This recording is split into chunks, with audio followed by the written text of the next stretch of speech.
হচ্ছে। সকাল থেকে আমি আর বড় মেয়ে এতেই লেগে আছি। ওর তো একেই সামনে একটা পা নেই। সেটা ঠিক শুনেছো, হালকা কিছু বানাবো। আমি দেখো আজকে লুচি পরোটা ঝামেলা করিনি। আমাদের বাড়িতে একটু মুখের টেস্ট না হলে সেটা খাবেই না।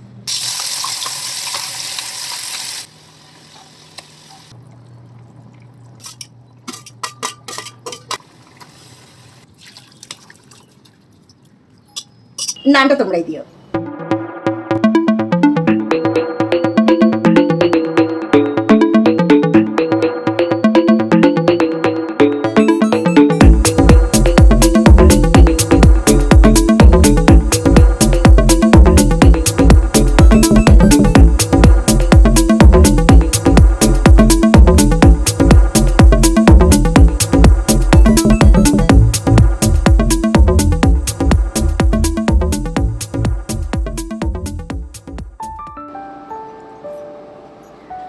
Good afternoon guys.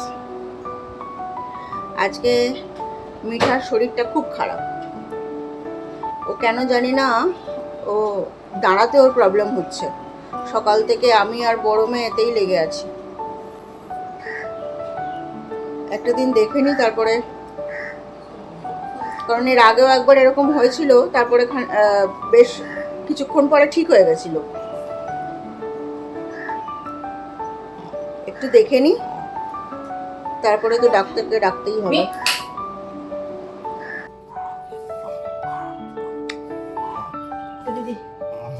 হ্যাঁ,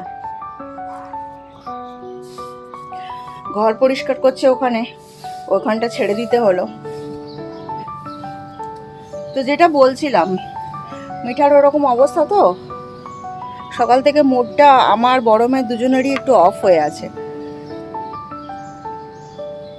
বেচারা সকাল থেকে কোনো টয়লেটও পর্যন্ত করেনি। টয়লেট করে উঠে যে সকালবেলা, সেটাও পর্যন্ত করেনি। দেখি আজকের দিনটা একটু দেখে নিই, আর দুজনকে জিজ্ঞেসও করার আছে যে কোথায় কী করা হয়। গতকালকে ডক্টরকে একবার খবর দিতে হবে। সামনে পা না, ওর তো একেই সামনে একটা পা নেই, সেটা তোমাদের আমি অনেক আগে বলেছিলাম। তো এবার সামনের পা, একটা যে পা আছে ওটাতে ভর দিতে পারছে না, নাকি পিছন দিকের পাটা ভর দিতে পারছে না, ঠিক বোঝা যাচ্ছে না। মানে গেস করছি পিছন দিকে, আবার কখনো লাগছে সামনের দিকে। সেটা ডাক্তার আসলেই বোঝা যাবে। দেখে নি আজকের দিনটা। ঠিক আছে, চলো আস্তে আস্তে কাজগুলো সারি, পরে আবার কথা হবে। গরম যতই হোক, রান্না বান্না তো থেমে থাকবে না। তাও আমি দেখো আজকে লুচি পরোটা ঝামেলা করিনি। চিকেনের ব্রেস্ট পিস আনিয়েছি, ওগুলোকে টুকরো করে কেটে চলো একটা হালকা কিছু বানাই। বুঝতে পেরেছো? হ্যাঁ, ঠিক শুনেছো, হালকা কিছু বানাবো। কিন্তু শুধু হালকা বানালেই চলবে না।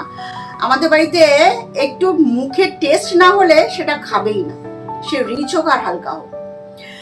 চলো আজকে ওটাকে কি করে হালকা আর টেস্টি বানানো যায় সেটাই তোমাদের দেখাই। চলো দেখো, আমি হাফ কিলো চিকেনের ব্রেস্টকে এইভাবে টুকরো করে কেটে নিয়েছি। একদম ছোটও না আর একদম বড়ও না। আর নিয়েছি একটা পেঁয়াজ কুচোনো, খানিকটা ধনে পাতা, কয়েকটা রসুনের কলি, কিছুটা আদা আর একটা কাঁচা লঙ্কা। এই সব উপকরণগুলো আমি মিক্সির মধ্যে দিয়ে সেটাকে খুব ভালো করে একটা স্মুথ পেস্ট বানিয়ে নেব।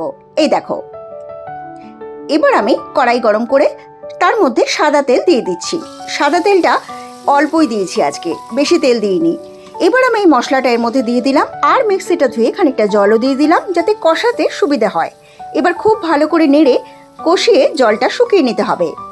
কষিয়ে জল শুকোলে আমি আরেকটু এর মধ্যে জল দিয়ে দিয়েছিলাম। এবার দেখো এর মধ্যে এখন চিকেনগুলো দিয়ে দিচ্ছি। চিকেনগুলো দেওয়া হয়ে গেলে খুব ভালো করে নেড়ে এই মশলার সাথে মিশিয়ে কষিয়ে নিতে হবে।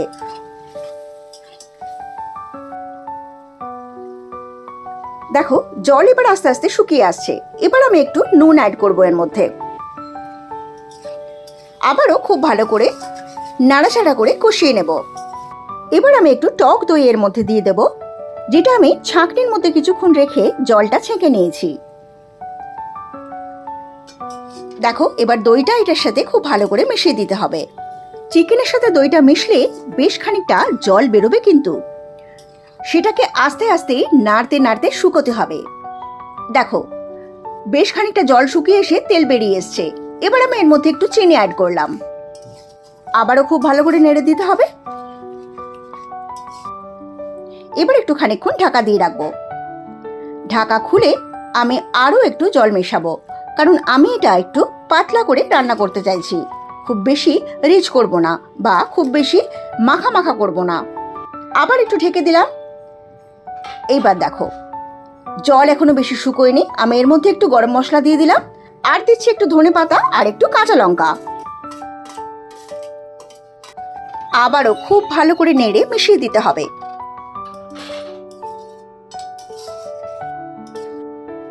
এবার কিছুক্ষণের জন্য আমি এই রান্নাটা ঢেকে রান্না করব, কারণ কাঁচা লঙ্কা আর ধনেপাতার গন্ধটা যেন এই ঝোলের মধ্যে ছড়িয়ে যায়। দেখো, আমার রান্না কিন্তু হয়ে এসছে। এবার গ্যাস বন্ধ করে আমি এই চিকেনটা অন্য একটা পাত্রে ঢেলে নেব।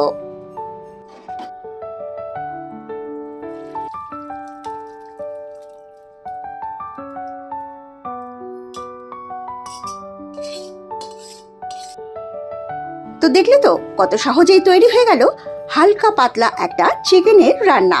আর এই রান্নাটা কেমন লাগলো তোমরা অবশ্যই আমাকে কমেন্ট বক্সে জানিও কিন্তু।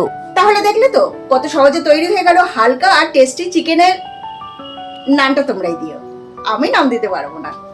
চলো এবার যাই, গিয়ে আমাকে স্নান টান করতে হবে, একটু খেয়ে তারপরে আজকে বেরোনোর আছে। আজকে যদিও সানডে, আজকে সকালবেলা গরমে আমি লুচি পরোটা কিছুই করিনি, সো সানডের মতো একেবারেই লাগছে না, কিন্তু আজকে আমাকে একটু চাপ আছে, বেরোতে হবে। তাই একটুখানি খেয়ে স্নানটা করে নিয়ে রেডি হবে। ঠিক আছে, চলো চলো রেডি হয়ে গেছি, এবার বেরোই। বাইক বুক হয়ে গেছে, বুঝলে। মিঠামিঠি মেয়েকে আদর করে নিয়েছি, এখন বেরোই, পরে আবার কথা হবে।